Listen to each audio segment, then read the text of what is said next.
جو پیسہ پنجاب میں دیا گیا یا جو پیسہ سندھ میں دیا گیا وہ لندن سے برآمد ہوا.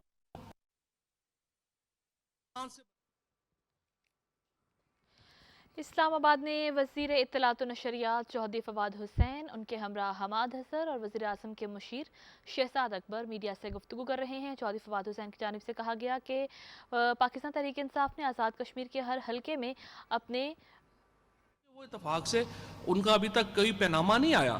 یہ جو ساری پراپرٹیز ابھی تک ہمارے سامنے آئیں یہ تو پیناما کا اسکینڈل ہو گیا اور ہمیں پتہ چل گیا. ہمیں نہیں پتہ ابھی کہ ان کی اور کتنی زیادہ پراپرٹیز باہر ہیں.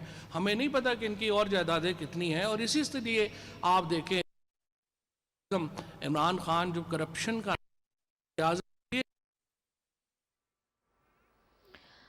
اسلام آباد میں وفاقی وزیر اطلاعات و نشریات چودھری فواد حسین، حماد حسر اور وزیر اعظم کے مشیر شہزاد اکبر میڈیا سے گفتگو کر رہے ہیں. انہوں نے کہا کہ پی ٹی آئی وہ واحد جماعت ہے جنہوں نے آزاد کشمیر کے ہر حلقہ میں اپنے امیدوار کھڑے کیے ہیں، جبکہ پیپلز پارٹی کے صرف 8 امیدوار حصہ لے رہے ہیں. مریم صفدر کے حوالے سے بات کرتے ہوئے انہوں نے کہا کہ مریم صفدر کو کشمیر کی تاریخ کے بارے میں کچھ معلوم نہیں. پہلے میڈیا کو دینا چاہیے. میڈیا کے سامنے ساری ایویڈنس ہے، میڈیا کے سامنے کیسز ہیں، وہ آئیں اور اپنا کچا چٹھا کھولیں اور بتائیں کہ یہ کیا کیسز ہیں. میں حماد حسر صاحب سے درخواست کروں گا کہ آج کی جو شہباز شریف صاحب کی زیادہ تر گفتگو تھی وہ انرجی معاملات سے متعلق تھی، اس کے اوپر روشنی ڈال دیں اور پھر شہزاد اکبر صاحب جو ہیں وہ باقی معاملات کو دیکھیں گے. بسم اللہ الرحمن الرحیم.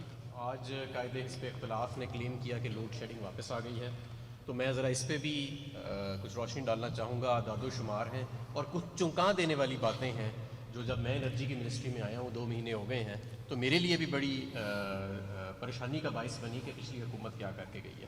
سب سے پہلے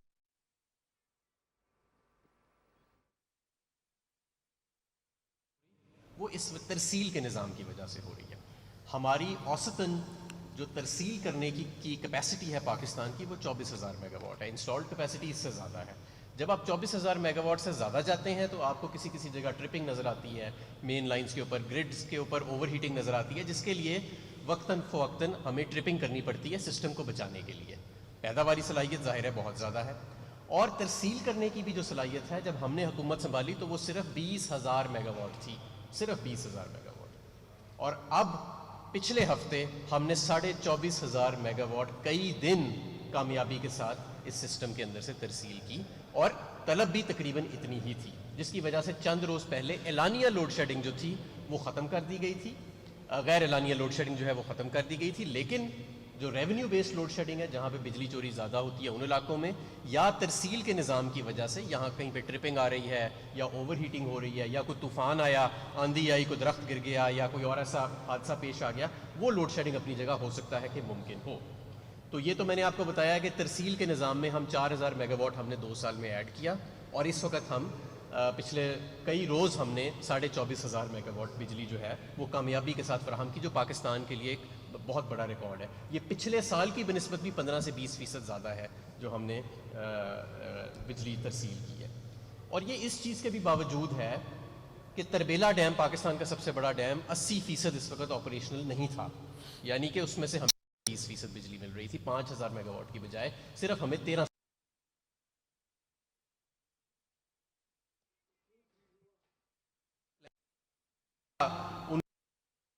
پیچھے، اور آپ خود تعجب کا شکار ہوئیں گے. پاکستان کی اوسطاً بجلی کی کنزمپشن پورا سال کی 16,000 میگا واٹ ہے. صرف 1.5 مہینہ ایسا ہوتا ہے کہ ہم 16,000 سے بڑھ کے 24-25,000 میگا واٹ پہ آ جاتے ہیں. جو چھوڑ کے گئے وہ اگلا 2028 تک کی 30,000 میگا واٹ مزید بجلی ایڈ کر گئے. یعنی پچھلے جو 70 سال میں ہماری ڈیمانڈ آئی ہے 24,000-25,000 میگا واٹ ہے، اور اگلے 8 سال انہوں نے کہا نہیں 30,000 میگا واٹ اور اس میں ایڈ ہوئے، اور یہ ساری ٹیک اور پے بیسس کے اوپر اکثر. یعنی آپ یہ بجلی خریدیں یا نہ خریدیں تو آپ نے یہ پیسے دینے ہیں. شہباز شریف صاحب یہ بتائیں کہ چلو پیک ٹائم تو ہمارا آتا ہے 1.5 ماہ کے لیے، تو یہ جو باقی یا 10 مہینے ہم یہ 50% اپنی بجلی کا کرایہ بھرتے ہیں، جو بجلی گھر نہیں چلتے سارا سال، یہ کون سی پالیسی تھی، کون سی حکمت عملی تھی، اور یہ پیسے کون ادا کرے گا، اور یہ پیسے ہیں کتنے؟ میں آج یہ بھی بتانا چاہتا ہوں. 2013 میں جب قائد حزب اختلاف کی جماعت نون لیگ نے حکومت سنبھالی تو یہ صرف 180 ارب روپے تھے سالانہ. 2018 میں جب ہم آئے تو ان کے کیے ہوئے سودوں کی بنسبت یہ 450 ارب ہو گئے. موجودہ یہ 700 ارب کے قریب ہے سالانہ. اور 2023 میں مسلم لیگ نون کے 5 سالوں میں کیے ہوئے معاہدوں کی بنسبت کی بدولت یہ 1300 ارب سالانہ ہوئیں گے. 2028 میں یہ 5 سے 6000 ارب سے بھی تجاوز کر جائیں گے سالانہ. یہ پیسے کون دے گا؟ یہ کس کی حکمت عملی تھی کہ یہ ایسے سودے کیے جائیں جہاں پہ بجلی آپ نہیں بھی استعمال کریں گے تو آپ نے اس کے پیسے دینے ہیں، اور پورے سال کی جو اوسطاً ڈیمانڈ ہے 16000 میگا واٹ، اس سے بھی 3 گنا زیادہ بجلی جو ہے اس کے ہم نے پیسے دینے ہیں. تو ایک تو یہ چھوڑ کے، دوسرا بجلی کی نوعیت، یہ لگا کے کیا گئے ملک میں؟ Imported fuel. آپ کا ملک جو ہے اس میں تھر کا کوئلہ موجود ہے، بجلی موجود ہے، ہوا موجود ہے، سورج موجود ہے، لیکن ہمیں ملا امپورٹڈ RLNG کے پلانٹس. ہمیں ملا اس امپورٹڈ RLNG کے پلانٹس کو چلانے کے لیے ٹیک اور پے کے اوپر ٹرمینل لگانا. ٹھیک ہے جی، ان کو $2.5 لاکھ دن کا، ایک دن کا یومیہ ادا کرنا، وہ بھی ٹیک اور پے، یعنی لو یا نہ لو کرایہ ضرور ادا کرنا. اور پھر امپورٹڈ کوئلہ بھی لگا گئے. اور امپورٹڈ کوئلہ کہاں لگا کے گئے؟ سائی وال کے اندر. یعنی پہلے کوئٹہ امپورٹڈ جہاز آئے گا کوئلہ کا کراچی میں، کراچی کی بندرگاہوں میں، وہاں سے موٹر وے پہ یا ٹرین کے ذریعے چڑھے گا اور سائی وال پہنچے گا، اور $1.5 صرف اس کی ٹرانسپورٹ کا خرچہ ٹیرف کے اندر. تو یہ کون سی حکمت عملی تھی؟ کس سائنسدان نے آپ کو یہ مشورہ دیا تھا؟ رینیوبلز لگائے صرف 5%، اور وہ بھی ایک قائد اعظم سولر پلانٹ لگا گئے 15 سینٹس کے اوپر، 15 سینٹ یونٹ کا. میرا خیال ہے کہ grains book of world record میں آنا چاہیے، اس سے زیادہ ٹیرف شاید ہی دنیا میں کسی سولر پلانٹ کو آئے گا. 15 سینٹ کا یونٹ. پھر انہوں نے کہا کہ جی میں نے تو بہت ہی سستے سودے کیے تھے. بھائی اگر آپ نے سستے سودے کیے تھے تو آپ ہی کے دور میں جب آپ آئے 450 ارب گردشی قرضے تھے، آپ نے سارے ایک جھٹکے میں بغیر آڈٹ کے کلیئر کر دیے. اس کے بعد جب آپ چھوڑ کے گئے 5 سال بعد وہ پھر 1200 ارب پہ ہو گئے تھے. تو اگر آپ نے اتنے سستے بجلی کے سودے کیے تھے تو آپ ہی کے دور میں یہ 1200 ارب گردشی قرضے کیوں بڑھے؟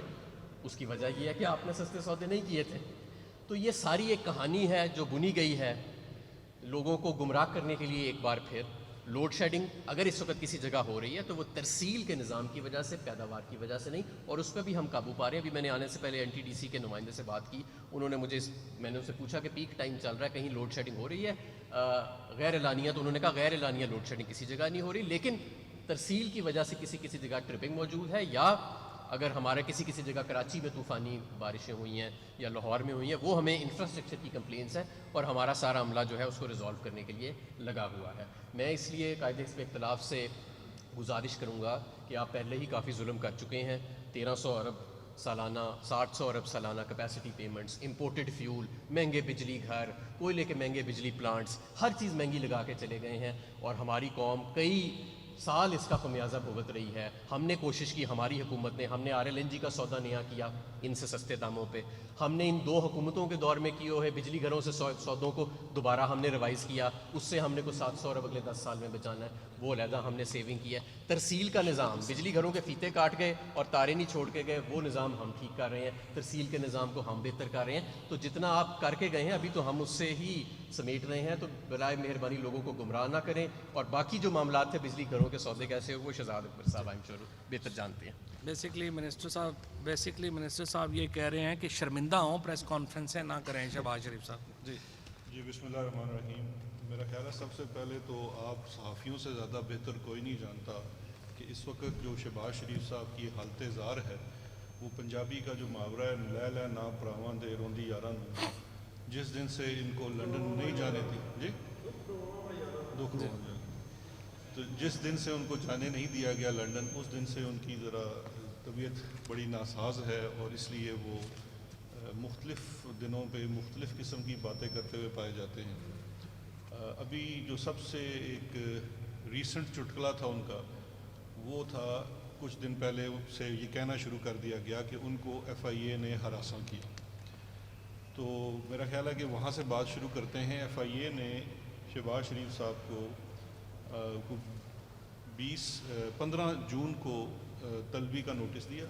اس طلبی کے نوٹس کے ساتھ اچھا یہ بھی بڑا ایک سمجھنے کی چیز ہے کہ ماضی میں انہی اداروں کو جب استعمال کیا جاتا تھا سیف الرحمان جیسے لوگوں کے ہاتھوں، تو نہ ہی کوئی نوٹس ہوتا تھا جا کے اٹھا لیا جاتا تھا، نہ ہی آپ کو کچھ چارج شیٹ کی جاتی تھی. یہاں تو جو طلبی کا نوٹس ہے، اگر آپ میں طلبی کا نوٹس آپ کے ساتھ شیئر کروں تو باقاعدہ سوال نامے کے ساتھ وہ طلبی کا نوٹس دیا گیا کہ جی یہ کچھ 15-16 سوال ہیں، آپ برائے مہربانی ان سوالوں کے جواب اصلتاً یا وکالتاً، اصلتاً کا مطلب ہوتا ہے خود تشریف لیں، یا وکالتاً یہ ہے کہ وکیل کے ہاتھوں، ہمیں تو جواب سے غرض ہے، ہمیں تو آپ سے کوئی غرض نہیں ہے، آپ اس کا جواب ہمیں دے دیں۔ اس کے بعد 22 جون کو یہ تشریف لائے، اور 22 جون کو جو انہوں نے جواب دی اس میں تو میں تھوڑی دیر میں آتا ہوں، لیکن جولائی کے دوسرا ہفتہ شروع ہو گیا، میرا خیال ہے یہ ہونے والا ہے، اس میں ان کو اچانک خیال آیا کہ وہ جو 22 جون کو میں گیا تھا مجھے ادھر ہراساں کیا تھا۔ تو یہ اصل میں جب سے یہ لنڈن نہیں ان کو جانے دیا گیا اس دن سے یہ ایک چھوئی موئی شریف بن چکے ہیں، بات بات پہ یہ ناراض ہو جاتے ہیں۔ اب ذرا اس طرف آ جاتے ہیں کہ اصل میں یہ ایشو شہباز شریف صاحب جو جس دن سے، ایک تو یہ ہے کہ پچھلے کچھ دنوں سے لے کے اپنے کچھ بیل آرڈرز کو لے کے قوم کو گمراہ کرنے کی کوشش کر رہے ہیں۔ یہ بھی شہباز شریف صاحب کا اور شریف خاندان کا بڑا پرانا ایک طریقہ واردات ہے کہ ایک نیریٹو بلڈ کرتے ہیں جس سے اداروں کے اوپر اثر انداز ہونے کی کوشش کرتے ہیں۔ کبھی جب بہت ڈیسپریٹ ہو جاتے ہیں تو حملہ بھی کر دیتے ہیں۔ سپریم کورٹ آف پاکستان کے اوپر ماضی میں شریف خاندان کا حملہ سب کو یاد ہے۔ اب یہ ایک اس طرح کی ایک بات بنانے کی کوشش کر رہے ہیں کہ جیسے ان کے ساتھ کوئی زیادتی ہو رہی ہے۔ جہاں تک کلیئرٹی کے لیے ضروری ہے کہ بیل آرڈرز کے اوپر 2019 سپریم کورٹ کی ایک رپورٹڈ ججمنٹ ہے، 445 نمبر صفحہ ہے PLD کا، 5 جسٹسز پہ مبنی بینچ تھا، لارجر بینچ تھا۔ اس کے اندر جسٹس آصف سعید کھوسہ صاحب نے وہ تحریر کیا اور بیل آرڈرز کے اندر کسی بھی قسم کی جو کامنٹ ہیں ایویڈنس کے اوپر وہ کرنے سے قطعاً منع کیا اور اس کو قانون کے خلاف قرار دیا۔ پھر بھی کچھ آرڈرز میں کچھ باتیں ہو جاتی ہیں لیکن اس کا قطعی کوئی کیسز کے اوپر نتیجہ نہیں ہوتا، کیونکہ ایویڈنس ٹرائل میں ہونا ہے۔ ٹرائل جو اکاؤنٹیبلٹی کورٹس ہیں یا جو بھی ریلیونٹ کورٹس ہیں وہاں پہ چلنا ہے۔ اگر FIA کا ہے تو سیشن کورٹ میں چلے گا، اس کے بعد نتیجہ نکلے گا کہ کیا ہے۔ اگر آپ ٹرائل کے اوپر ڈٹرمنیشن آف گلٹ کی بات کرتے ہیں تو ٹرائل کی ڈٹرمنیشن آف فیکٹس کے مطابق نواز شریف جو ہیں وہ اس وقت سزا یافتہ مجرم ہیں اور ان کی یہ سزا جو ہے وہ ہائی کورٹ سے بھی بحال ہو چکی ہے۔ اب میں ذرا تھوڑا سا ایک واضح کر دوں کہ شہباز شریف صاحب کا FIA کا معاملہ کیا ہے۔ اس کو بھی لے کے بہت زیادہ یہ کنفیوژن پھیلائی جا رہی ہے کہ جی وہ چیز پہلے نیب جو دیکھ رہی تھی اب FIA نے دیکھنی شروع کی ہے۔ سفید جھوٹ۔ نیب کے پاس جو TT کا کیس ہے شہباز شریف کا وہ ان کے ذاتی اثاثوں سے متعلقہ ہے۔ شہباز شریف اور ان کے خاندان یعنی کہ سلیمان اور حمزہ اور ان کے بیگمات، ان کے ذاتی اثاثوں میں 7 ارب روپے کا اضافہ ہوا اور وہ تقریباً 95-96% جو اضافہ ہے وہ محض TT کی وجہ سے ہے، اور ان میں سے ایک TT بھی اصلتاً نہیں ہے۔ وہ تمام کی تمام بے نامی ٹرانزیکشنز باہر سے لا کے دکھائی گئی ہیں، کوئی TT بھیجنے والا اس ملک میں کبھی گیا ہی نہیں۔ یہ ان کے ذاتی اثاثوں کا کیس ہے۔ 7 ارب روپے کا اضافہ ہوا، اس کو آج تک ایکسپلین نہیں کر پا رہے۔ وہ کیس اکاؤنٹیبلٹی کورٹ میں چل رہا ہے، اس میں ایسٹ بیونڈ مینز کا وہ کیس ہے اور اس کے ساتھ منی لانڈرنگ کا ان کے اوپر چارج۔ FIA کا جو یہ مقدمہ ہے یہ اس سے مختلف ہے، صرف ملزمان اور طریقہ واردات ملتا جلتا ہے جس کی وجہ سے کنفیوژن پھیلائی جا رہی ہے۔ یہ FIR 39/2020 ہے۔ اس FIA کے مقدمے کے مطابق شہباز شریف صاحب کے اور ان کے خاندان کی 2 شوگر ملیں، رمضان شوگر مل اور العربیہ شوگر مل، اس کے 14 ملازمین اور اس میں سے ایک فوت شدہ ملازم بھی ہے جو کہ فوت ہو چکا ہے، لیکن اس کی وفات کے بعد بھی اس کا اکاؤنٹ آپریٹ ہوتا رہا اور اس اکاؤنٹ میں منی لانڈرنگ ہوتی رہی۔ ان 14 اکاؤنٹس کی تفصیل بھی دی گئی ہے اس FIR کے اندر۔ یہ ملازمین کوئی بڑے لیول کے ڈائریکٹرز نہیں ہیں، اس میں چپڑاسی ہیں، ڈرائیورز ہیں، PNs ہیں، آپ کے اسسٹنٹ مینیجرز ہیں، کیشیئرز ہیں۔ ان کے نام کے اوپر فیک اور بے نامی اکاؤنٹس ہے جس کے اندر 25 ارب روپیہ ٹرانزیکٹ کیا گیا ہے اور منی لانڈرنگ کی گئی۔ تمام کا تمام پیسہ جو اس میں جمع کرایا گیا وہ ساری کیش وڈرال جو ہے انہی کیش بوائز نے کی جو ان کے TT والے اکاؤنٹ میں سے پیسے نکالتے تھے، جو ان کے ذاتی ملازمین ہیں اور کیش نکال کے ان کے لیے لے کے جاتے تھے۔ اور اس میں سے جو شہباز شریف صاحب کو لگتا ہے کہ ان کو ہراساں کیا گیا ہے، اس میں وہ سوالات بڑے چپتے ہوئے ہیں۔ اب چبھتے ہوئے سوالات سے اگر آپ ہراساں ہوتے ہیں تو اس میں ہم معذرتی کر سکتے ہیں آپ سے. اب ایک سوال ان سے کیا گیا کہ ایک صاحب ہیں, چلے میں کسی کا نام نہیں لیتا, لیکن ایک صاحب جو نون لیگ جوائن کرتے ہیں ایک دوسری پارٹی چھوڑ کے, وہ آ کے ماڈل ٹاؤن کے گھر میں شہباز شریف صاحب سے ملاقات کرتے ہیں اور ان کی خدمت میں 1 کروڑ روپے کا چیک پیش کرتے ہیں. وہ چیک گلزار خان نامی جو ان کا دفتر کا ملازم ہے, جو وہ فوت بھی ہو چکا ہے, اس کے اکاؤنٹ میں جمع ہوتا ہے. اس شخص کو جب بلا کے ایف آئی اے پوچھتی ہے تو وہ کہتا ہے جی میں نے تو یہ پیسے پارٹی فنڈ میں دیے تھے. مزے کی بات یہ ہے کہ اس کے بعد اس شخص کو پنجاب میں بیوٹیفیکیشن پروجیکٹ کا ہیڈ بھی لگا دیا جاتا ہے, پھر اس کو ضمنی الیکشن میں ٹکٹ بھی ملتا ہے. پیسے وہ گلزار خان کے اکاؤنٹ میں جمع کراتا ہے, جہاں سے وہی کیش بوائے پیسے نکالتا ہے جو جا کے انہی کے بچوں کے اور ان کے اکاؤنٹ میں پیسے جمع کراتا ہے. جب شہباز شریف صاحب سے ایف آئی اے یہ سوال کرتی ہے تو انہیں یہ بہت ناگوار گزرتا ہے. اب اس کو اگر وہ ہراساں کرنا سمجھتے ہیں تو پھر میرا خیال ہے کہ اتنا کام تو ایف آئی اے کو کرنا چاہیے. ایک اور جو چیز بڑی اہم ہے, اور یہ میں بڑی آپ سے اہم چیز شیئر کر رہا ہوں, ہراساں کرنے کے اوپر ایف آئی اے کے اندر ہم نے ٹرانسپیرنسی کے لیے, یہ نیب کے اندر بھی ہے, ایف آئی اے کے اندر بھی لاگو کر دیا گیا ہے کہ جتنے انٹرویوز ہوں گے, جو بھی آپ کیسز ہوں گے, اسپیشلی جو منی لانڈرنگ اور اس طرح کے کیسز ہوتے ہیں, ان کیسز کے اندر آپ کسی بھی شخص کو جب بلائیں گے تو اس کو آپ ریٹن نوٹس دیں گے, اور ریٹن نوٹس کے ساتھ آپ اس کو سوال نامہ بھیجیں گے تاکہ وہ اپنا پورا ڈیفنس تیار کر کے آئے. آپ کسی کو بائی سرپرائز نہیں, پورا آپ سوال نامہ جو بھی اس کے ساتھ اگر انیکسچرز ہیں وہ دیجئے, اور اس کو کنفرنٹ کرنا ہوتا ہے, یہ قانون کی ایک ریکوائرمنٹ ہے. وہ ان کے اوپر سرو کیا گیا.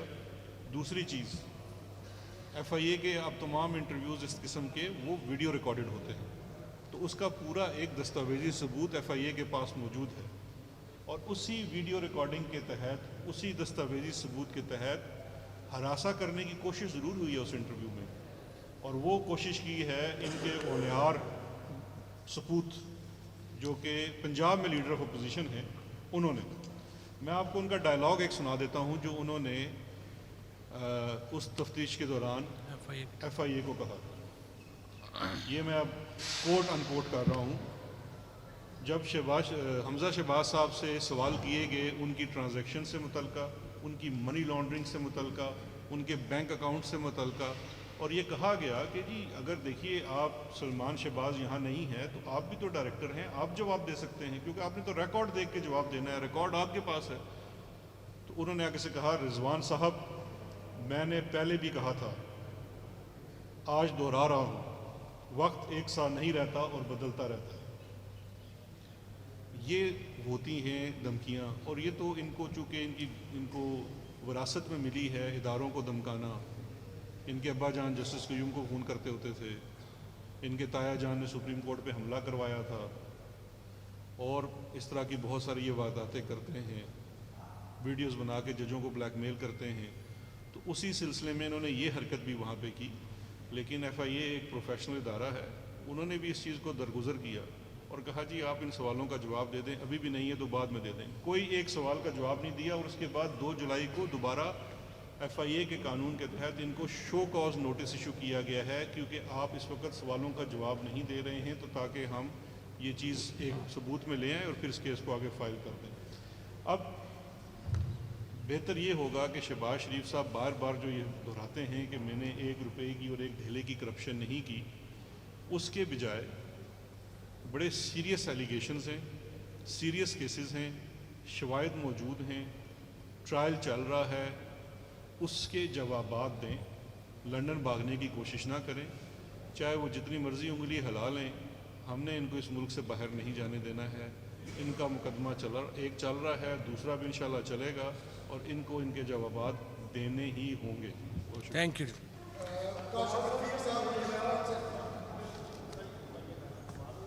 کاشف یہ چل نہیں رہا میرے خیال مائک دیکھ لو, چل بارہ بول.